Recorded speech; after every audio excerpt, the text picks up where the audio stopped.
Indian institute of management বিলখন পাছ সদনত আহে কংগ্ৰেছ দল আৰু অসমৰ পৰা যোৱা কংগ্ৰেছৰ সাংসদসকলে তাক বিৰোধিতা কৰিছে আৰু ইয়াৰ ভিডিঅ'ও আছে। তেওঁলোকে ন' বুলি চিঞৰি আছিলে।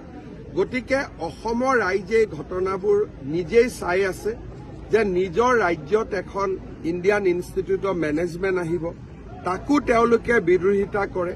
গতিকে কংগ্ৰেছ যে অসম বিৰোধী তাক তেওঁলোকে নিজেই বাৰে বাৰে প্ৰমাণ কৰি থাকে। আমি প্ৰমাণ দিয়াৰ দৰকাৰে নাই।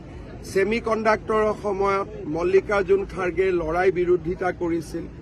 IIMত অসমৰ পৰা যোৱা সাংসদসকলে বিৰোধিতা কৰিছে। গতিকে এখেতসকলৰ বিষয়ে অসমৰ ৰাইজে বুজি পায় আৰু সেইকাৰণে মই ভাবো যে অসমৰ ৰাইজে তেওঁলোকক যোগ্য উত্তৰ দি আহিছে আৰু দি যাব।